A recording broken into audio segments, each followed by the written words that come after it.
is not working. Okay, this might work. Nah, it's close enough. Let's leave it like that. Okay, I think that's all you can do right now for that one. Okay, all right, fine. So the rest of this glue, I'm just going to have to cap it off. If I had a paper towel type of a thing, I would twist off the end of it so it doesn't glue the cap onto the... Oh, here's paper towels. This is one of my art areas. Yeah, here we go. All right, let's just do this with the glue. There we go. Get that extra off of there. That'll stick to itself. I'm going to put the cap on while it's less oozing. There we go. So there's a little bit of glue work that we've done. And we're going to go show the people this bit. Well, it's slid out of place, but we'll just put it back where it belongs. And then we're going to come and show you this. And it's 5 4-sided dice glued together in almost like a pie chart. But you see the angle doesn't quite work. So there's a crack in the front. See, like that? See that thing? That's going to set. And see, there's a crack in between. You can see that stuff. Yeah, there's some stuff in between. And so this part over here, it's blue. You can't tell the colors. The lighting's terrible. But this one's got a blue. Oh, it's because it's backwards. The one, no, it's backwards. But the one is the tip there is blue. This one's green. And then it's the other color. So clear yellow is in the middle back position. This is a brain diagram to me. Okay, it goes from far left brain to far right brain, and it is slightly toroid, I would argue. So I just glued together 2 pieces of this thing. This is a new iteration of this tendency of mine, which is to repurpose these horrifically terrible dice. They don't work. They don't roll. Okay, they flop. And they don't bounce, they don't roll. They're shitty dice. 4-sided dice, my official position is they are shitty. Like Apple phones. They're good at certain things, but generally they're shitty. They're just because Steve Jobs makes all the decisions for you, and I don't like it. So I know it's exaggerating, but okay, I'm gonna prop this between some pens here. Okay, and that's gonna dry at its own pace. Should I get the Jesus painting? It's like a scroll. Okay, fine, let's talk about Jesus. Fine, why not? Okay, bring this stuff over here. Bring this. Oh, this is what I need to bring to work. Right, let's put this by the door, actually. And because it's got certain papers and yada, yada, yada. Okay, so I have a job that I'm enjoying. It's finance. Just call it finance. It's fine. Well, it's a little closer to bookkeeping, but I get to do fancy spreadsheets, so, that's pretty much all I need for job satisfaction. I published some of my outputs today internally, and we'll see how that goes. But I think it'll go well. If not, whatever. I'll take my bloody nose and I'll crawl back to my cave and I'll try to figure something else out. Okay, let's do this. Let's get out these other things. Let's get out this journal. Okay, that's not the journal. This is the journal. There's The Alchemist, which I started reading, and I enjoyed the style of it in the beginning, and then I quit reading it. Okay, here's a bunch of stuff. Here's a clipboard. Okay, we don't need that right now. Oh, here's those pens. Oh, the shaker. My Peruvian shakers from the festival. Yeah, I purchased it, and it was worth it. Out of the things I purchased some other things I didn't really need so much, but that was a good purchase. So here's what we'll do. We're going to sit down. We got some reasonably warm tea over here still. Going to get this nice blanket on my lap, which is what I like to do. Okay, I know. I like to have it arranged where I can reach my stuff. Okay, this has got some leaves stuck on it. Look at this baby. Oh, you can't see it. Oh, man. All right, so what is it? Let's just get up for a second. Okay, so this thing... Oh, hi, person. There's usually one person, and then there's not enough, and then they stop coming. So, all right, so here's this. this is the upside, generally speaking. Oh, there's a secret bonus in the back there. But here, that's a placid individual. So he's orange and he's got pointy ears. Big deal. This here, you can't see it in this terrible lighting. Here, let's turn this thing on. Ooh, there it is. This thing says, it's basically a mashup of the words chaos and order. It's Cordas, and then this is an abbreviation of a thing I like to say, following the style of Eleanor Shellstrop on the episode of The Good Place, where they're at the happy hour, and it's her turn to drive, and she wants to hook up with the bartender, and so she's like, can't do it. We're going to go, what'd she say? We're going to go bang it out. And they said, Eleanor, if you don't come through on this, we're banned from happy hour forever, or something like that. She's like, she thinks for a second, she goes, I'm okay with that. She goes, peace, like that. And then she leaves. Unlike this, the way she says it is so robust. Kristen Bell, I mean, it's her finest moment. I mean, she has many fine moments, don't get me wrong, but that's really a favorite of mine. So it was even dots. Okay, here's how it went.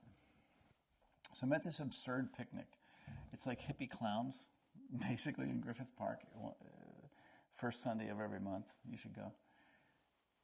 And it's dark, and I'm getting out my stuff, and I had this canvas already, which had been repurposed, and I had painted over somebody else's work. They threw it away at my old residence, and so I took it. So I had just painted it black just to sort of reuse it, and I didn't have a plan for it. And then I'm at this picnic, and all of a sudden I'm like, okay, here's what I'll do. So I started doing these dots, and then the blue ones were more flick on like that, and these yellow ones were more or less like those. The orange were bars, because I was like, something's got to break the pattern. So the orange was going to do bars instead of dots. And then, of course, I started smearing it around and adding other stuff. And it became kind of like sort of a humanoid face, like a unicorn, but a humanoid unicorn with wings of sorts, right? And there's blue dots under here. There's this Cordas Yodopus, like that. This star, arguably a star. This is some sort of it's somewhere between it's like a crawdad pelt or something along those lines. I have a history with crawdads. It's a good history for me. Well, it's an ugly story, but I don't want to get into it. So I smeared the yellows. These are different yellows, actually. These are brighter. This is more orangey. That's it. So this was my thing. That's an 8-pointed star upside down this is like a rescue hook from the bottom of the crucifix, basically. This is an asterisk, more or less. If you want to try to do a 3-pointed star, that's what you get. That's it. So this is it. It's called Cordas Yodopus. Yodopus. And I don't know what his name is. He could be Myron. You know, Sauron's original name is Myron. It's not spelled like you'd think, but it's Myron. And he becomes Sauron. Myron. I shit you not. Look it up. Mairon. It's probably in whatever language, Noldor or something. So that's art time. Now I'm going to sit here. Oh, I love couches. I really do. Get this thing out of where it's uncomfortable. Take this like this. Okay, I'm going to mess up the nice pattern because I want it covering my feet. And I want to sit here comfortably and just have a Chautauqua. Because I did read Zen and the Art of Motorcycle Maintenance, and I did enjoy it. It was a long time ago. All I really remember is the feeling of the book and the word Chautauqua, which is cultural appropriation. Send me a bill. And what's next? Here's some stuff. Here's some IFS books that my therapist recommended. This guy Schwartz, he's basically like he's like the Xenophon of Jung. So if Socrates is the Jung, Xenophon, the founder of the Stoics, is basically this guy Schwartz. Okay, it's analogies. And these are some relatively recent books, and he's been doing this for decades. This one comes first. This is No Bad Parts with an with a foreword by Alanis Morissette. How great is that? Gabor Mate on the back. Can't go wrong with that guy. Multifaceted mind. The guy doesn't even look that old. But anyway, so good for him. Oh, currently on the faculty of Harvard Medical School. How about that? And has published 5 books. But there's number 4, evidently. This is number 5. Oh, no, it's going to be 6 books now. Yeah, okay, so much for that. Author of, I don't know, I want to find I want to find it, I do actually.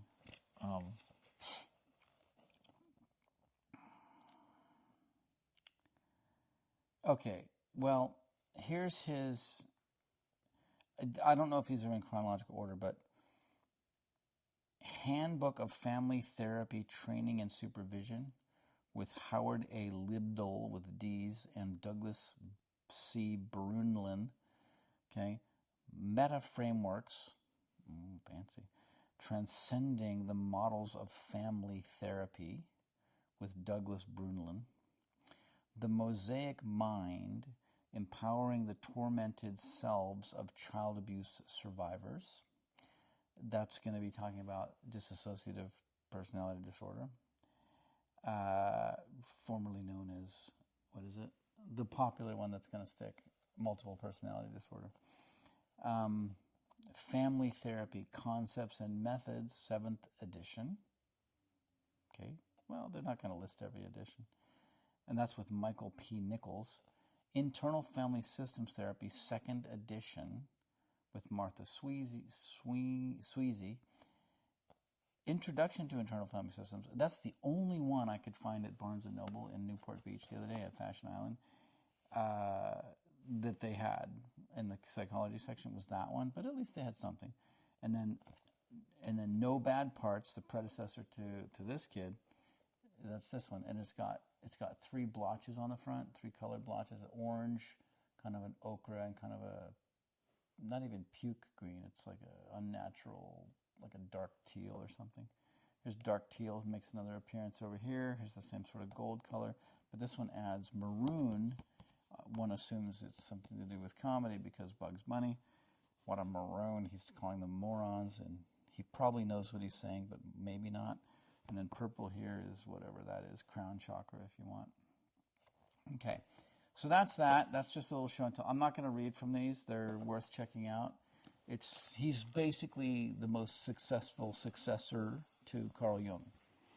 Abraham Maslow, good for you. What's that guy, Ken Wilber? I haven't read his stuff, but evidently he's a big deal. Dick Price, one of the co-founders of the Esalen Institute in Big Sur, California. I give a lot of, he lived it. This whole transpersonal thing about like non-ordinary states of consciousness are not to be dismissed as pathological. They're not to be medicated out of existence and then we warehouse the person who's having it. They need to be gone through. These are spiritual emergences. Not emergency, but emergence, a process of spiritual emergence. And what is spiritual? In French, the word for spirit is esprit. It's the same as the word for mind. So the way I was taught French, right or wrong, I learned it as that essentially in the French mind and spirit are conflated. There's one word for both. Maybe they can talk about it in complicated ways, but I feel like that word serves my purpose to conflate those two things, mind and spirit. And what do you mean by mind? Well, you mean you close your eyes, you can imagine stuff, you can kind of hear chatter, you can focus the chatter if you choose to, you can unfocus the chatter if you choose to do that. And, well, there are multiple sources of agency inside your mind. Inside your I don't even want to say central nervous system because I'm pretty sure the heart ganglion and other important plexuses and such have thoughts, have opinions, and share them. I'm quite sure of it. And anyway, so your nervous system, your nerganism, that's taking the word neurology, throwing in an apostrophe and mashing it up with organism, but your nerganism has multiple centers of agency. The cleanest proof of this, that to skeptics I would argue, is split brain epileptic epileptic patients who had such constant severe seizures, none of the drugs worked, and some surgeon said, you know what, some neurologist, he's like, why don't we try, because this person's suffering constantly, all they're doing is seizing at all times, we have to sever the corpus callosum, the main superhighway that connects the left and the right hemispheres of your brain, the outer cortices anyway. And so that's what they did to some patients. I don't know if they still do that or not, but it works. It stops the seizures.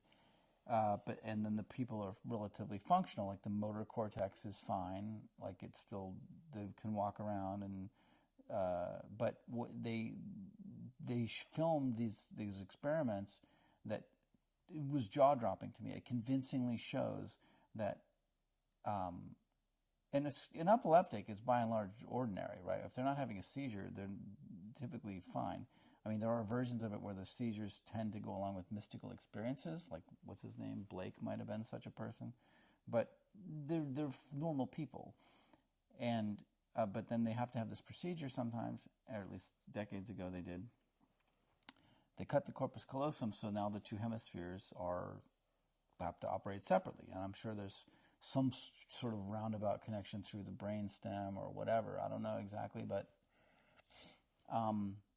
these experiments very clearly show that your right brain has a mind of its own, has its own agenda.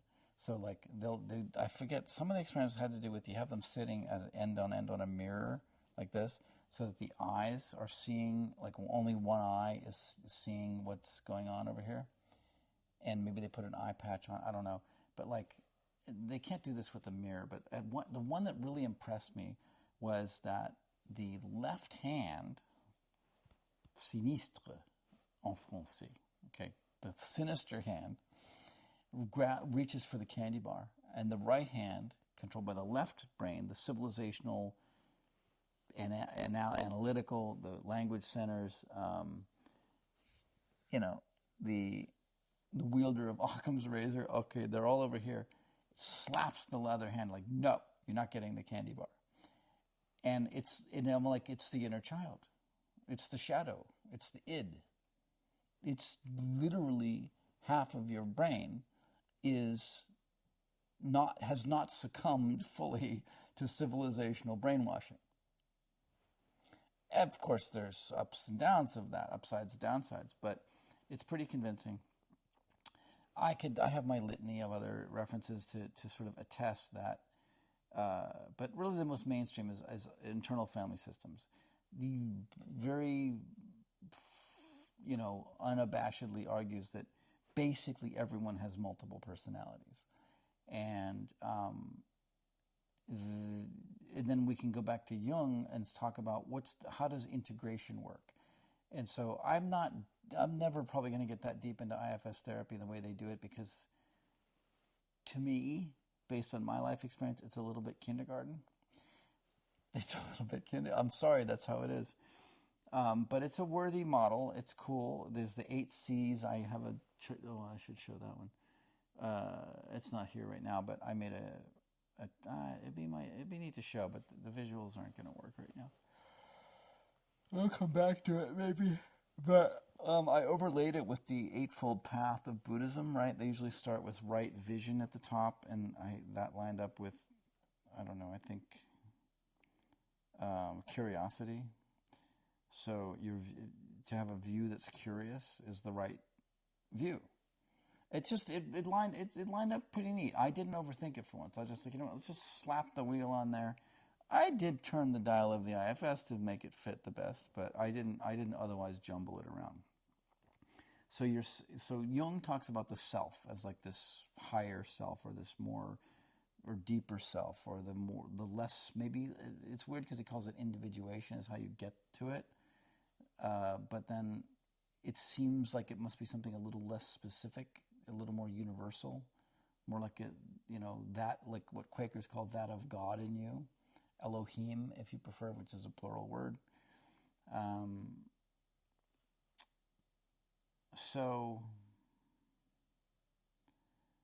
gosh.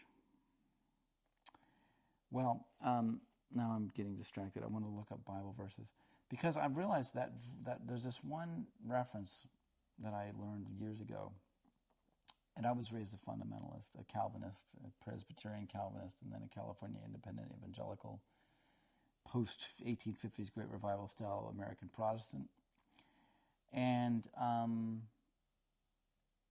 well, there's this reference.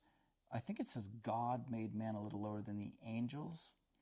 And I know that the word angels is actually the word Elohim. It's a plural word, and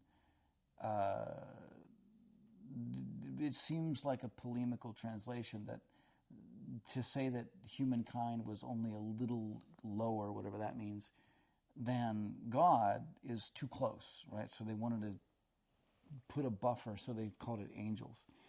But if Elohim can mean angels, then of course that blows the Trinity doctrine wide open, more like in the direction of Brahmanism, where one and many at the same time is, for them, it's everything. It's the pantheos.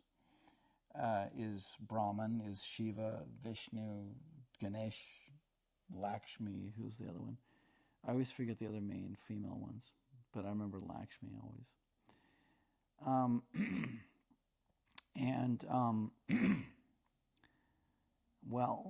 Well, of course, Kali.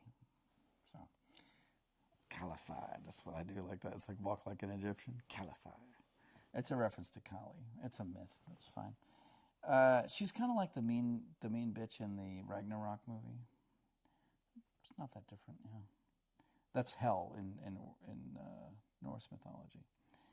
Hel, only one L. So shoot, man. Oh, sorry about that. All right. Well, let's do this. Let's look it up. Fine. I'm on Twitch. I'm sitting in my apartment and I'm doing whatever. I don't want to go to bed yet, so I'm just kind of blathering away. That's true. Yeah. So let's see what we got here. Okay. Let's go here. Let's go to good old Chrome. Okay. Okay.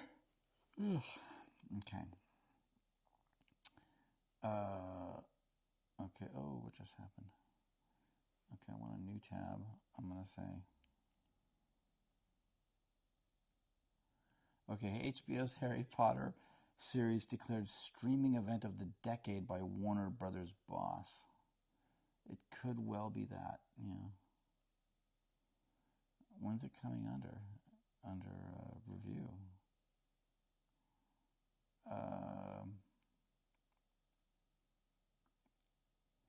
Yeah, they got a new cast.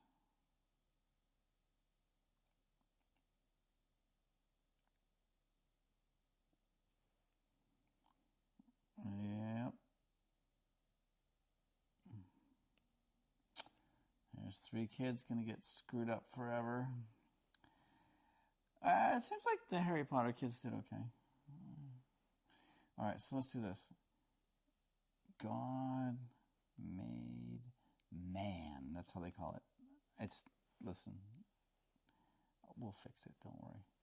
A little lower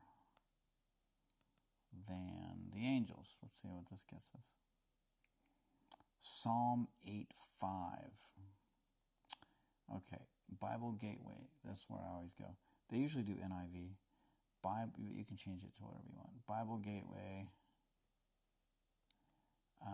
What was it? Psalm 8:5. Go.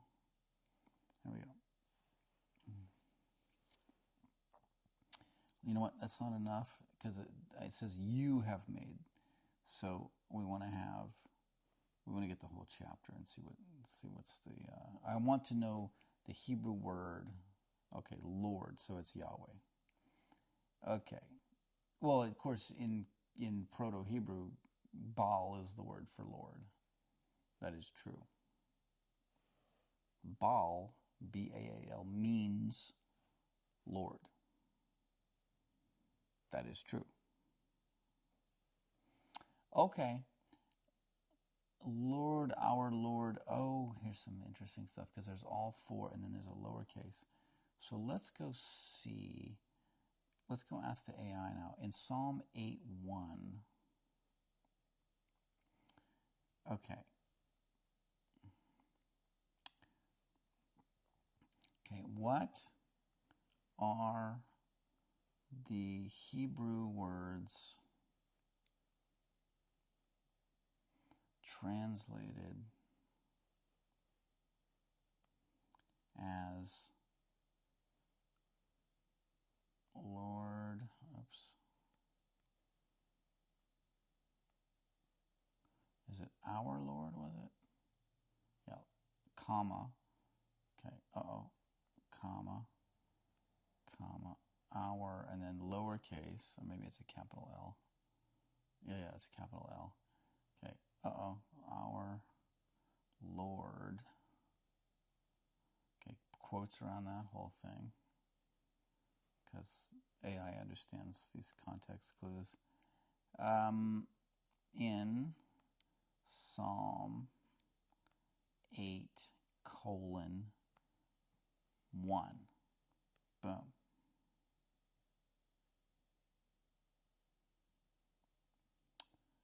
Okay.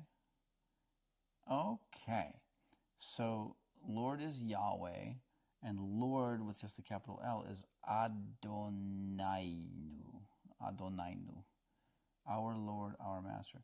So Adonai,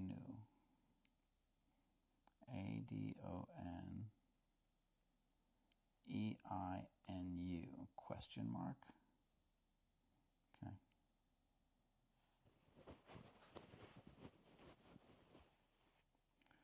Okay. Okay, new means ours. Interesting.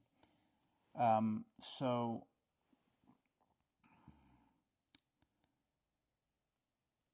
how old is the word Adonai?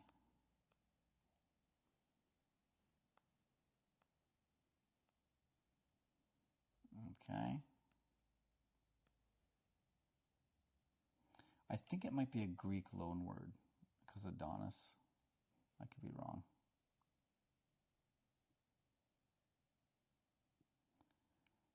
Okay, so it says here, Adonai is an ancient Hebrew title whose roots go back to the earliest layers of the Hebrew language, well before the biblical texts were written.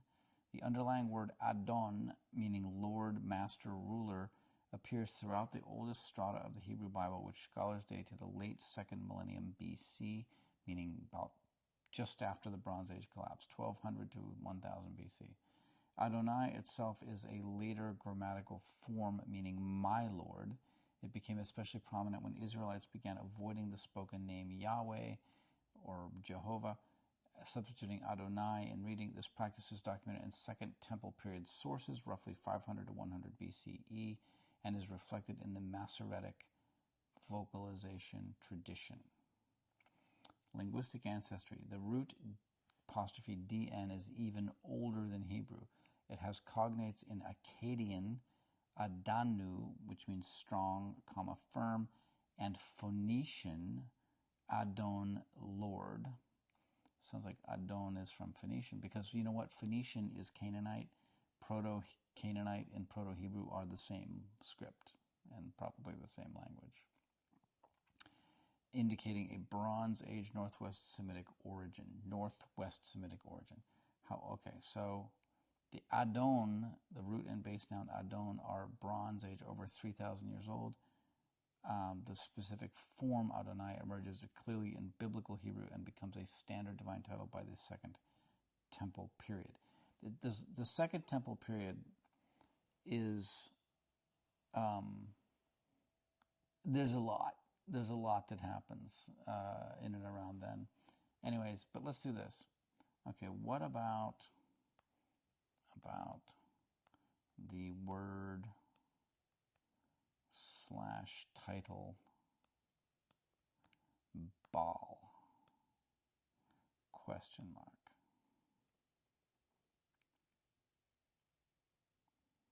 Okay, Baal is one of the oldest and most widespread titles in Northwest Semitic world, and its age reaches back into Proto-Semitic, well before the rise of Biblical Hebrew. The root is B-A''L, core meaning owner, master, lord. So owner, they add here. And earlier here, I know this is just, it says Lord, Master, Ruler, but Baal also includes the concept of owner, according to this one AI snippet. The root is Proto-Semitic, attested before the 3rd millennium BC. In other words, early, like low 3000s probably, right? Because, no. The 2000s is the 3rd millennium BC, that's right. But before that, of course, is the 3000s, that's what I'm saying. Okay, making it older than Hebrew itself. This means the word Baal, or B-A''Al, was already part of the shared Semitic vocabulary long before it became the name title of a deity or deity in Canaan. Development into a divine title across Northwest Semitic cultures, Ugaritic, Phoenician, Canaanite, Baal shifted from general social title, master, husband, landowner, to a divine epithet meaning the Lord. In Ugarit, this title became attached especially to the storm god Hadad, Baal Hadad, producing the figure known simply as Baal, the cloud rider and fertility god. As a word, Baal is over 4,000 years old, inherited from Proto-Semitic, as a divine title firmly established by the middle of the 2nd millennium BC. In Ugaritic texts, that's basically 1500 BC. In Hebrew, used both as a common noun, master, husband, and as the name / title of foreign deities. Okay. Well, please proceed. Yeah. It says, if you want, I can map Baal and Adon side by side to show how these two ancient titles diverged in Israelite religion. Please proceed. ... The 4th dot is actually a period, by the way. It's an ellipsis with a period. It's 4 dots. Okay. Origins and age. This is the same stuff I just read. Okay, so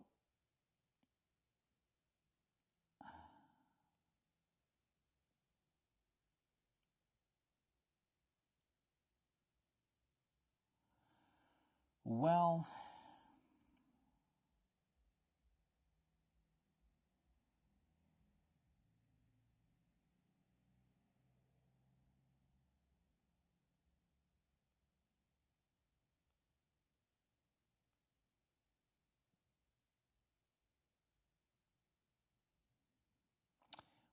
it's just pretty straightforward the way they say it here. Why Israelite religion embraced one and rejected the other? Baal. Because Baal was the name of a rival deity, the word became religiously charged. Even though it originally meant Lord, its divine associations made it unacceptable as a title for Yahweh. Prophets polemicize against Baal worship. Hosea, Elijah, Jeremiah, the usual suspects. Adonai, safe, reverent, relational. What do you mean relational? Became the standard liturgical address to Yahweh. Liturgical. Okay, eventually replaced the spoken name Yahweh entirely in synagogue practice.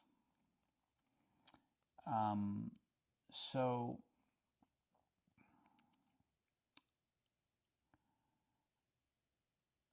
Baal is an older god than Yahweh, basically. That's what it's telling us. So like Marduk, Marduk influenced the shift from pagan polytheism to monotheism. Marduk was what they call a henotheos, a henotheistic such system. And he had consorts and this, that. But basically the Babylonians, which were Amorites, by the way, at least the leaders were for some period of time. I just lost my train of thought. Amorites, Marduk. Right, so they used to have El, the father of the gods, and they had Enlil was kind of the next king that was a big deal. Enki / Ea was the helper of humanity who helped them avoid the flood. Ea, that's another name for Enlil's brother, Enki.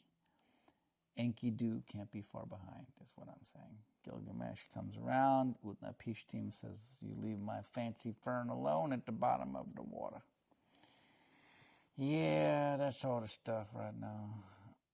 All right. Well, the irony here is that AI wraps up for me. Both words originally meant almost the same thing, but Baal became the symbol of false worship. Adonai became the symbol of proper reverence. The words mean the same thing. It's like potato, basically.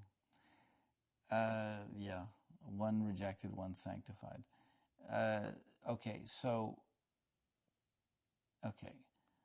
Does Adonai, does Greek Adonis derive from Canaan? And I never forget where's the double A. I always get it wrong. I think I put it in the first syllable. Why are there two A's in the second? It's just very confusing. Okay, let's see. Yes, Greek Adonis is directly derived from a Canaanite title, and the evidence is unusually clear for an ancient mythological borrowing. The Greek name Adonis comes from the Northwest Semitic word Adon, which means Lord.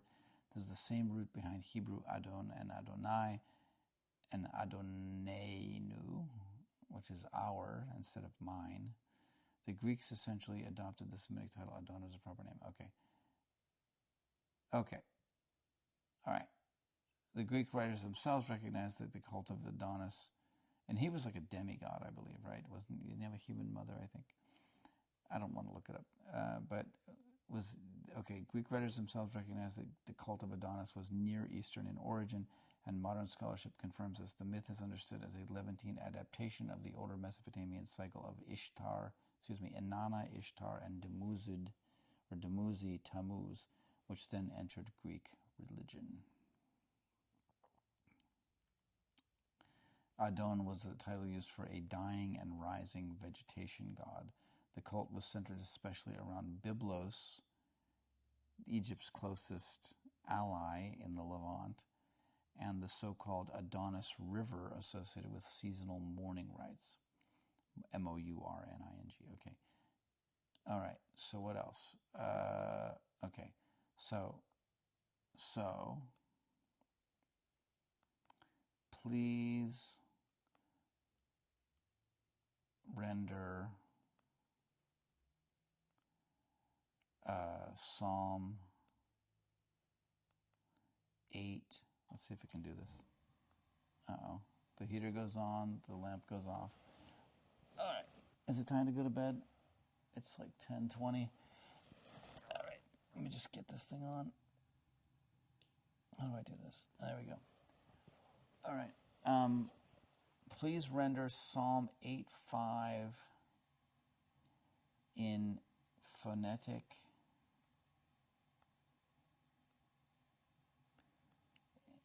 phonetically transliterated Hebrew using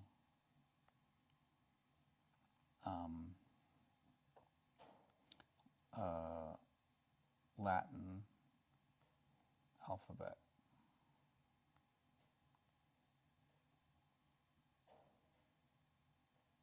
Phonetically, I guess. Okay. I'm just moving this words around a little bit. Okay, I'm putting, so please render Psalm 8:5 in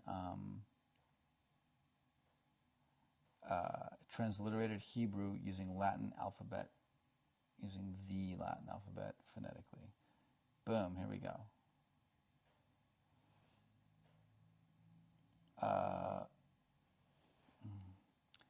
Okay. It says, Vatehaserehu meyat me Elohim.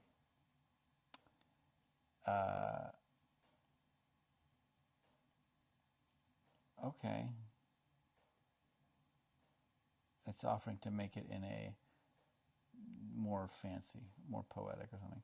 If you want the whole verse rendered in a more flowing, chant-friendly, poetic line, I can shape it that way too. And I go, okay, sure, I'll bite. Oh no, that's not any better. I can't read that any better. All right, let's go back to the other one. All right, so here we have just the English translation. Psalm 8:5. You, meaning Yahweh, Adonai, have made them a little lower than the angels. Them, let's see, there's a footnote. That's not going anywhere. Let's try that again. Have made them, or him, it says, a little lower than the angels or than God, and crowned them with glory and honor. So who are we talking about? Who's them? Let's read the whole thing. There's the psalm. Okay. According to Gittith, a psalm of David. For the director of music, it says, Lord, our Lord, how majestic. Okay. Yahweh, our Adonai, how majestic is your name in all the earth. You have set your glory in the heavens. Doxa, probably, which means opinion. Through the praise or reputation. Through the praise of children and infants, you have established a stronghold against your enemies. Through the praise of children and infants, you have established a stronghold against your enemies to silence the foe and the avenger. Somehow the praise of children and infants creates a stronghold. Okay, that's interesting. It's just interesting. When I consider your heavens, the work of your fingers, the moon and the stars, which you have set in place, what is mankind that you are mindful of them, human beings that you care for them? You have made them, humankind, a little lower than Elohim, and crowned them with glory and honor. You made them rulers over the works of your hands, and you put everything under their feet, all flocks and herds, all the animals and the animals of the wild, the birds in the sky and the fish in the sea, all that swim the paths of the seas. Yahweh, our Adonai, how majestic is your name in all the earth. Okay, so, okay, is glory in Psalm 8 doxa?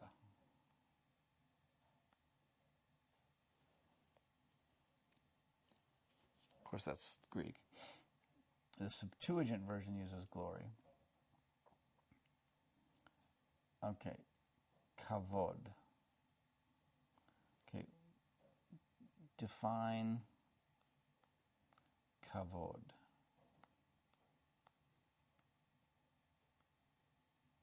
Okay, let's see. Weight, substance, heaviness. And from that root idea, it develops a sense of importance, honor, splendor, and glory. Interesting.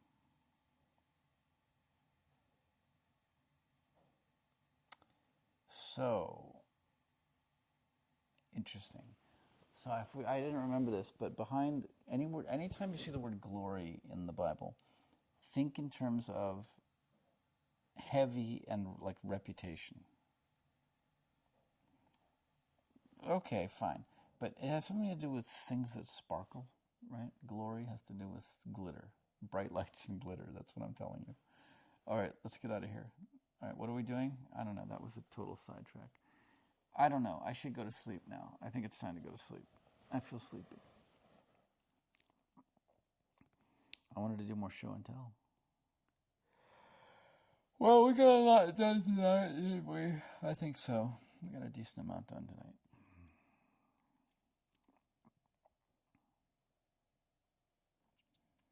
All right. That's it then. It's time for sleepies. Oh, right. I got to cancel my improv appearance. I have a class. Okay, so let's see how we do this. Uh-oh. I have texts I haven't seen. Oh. Okay.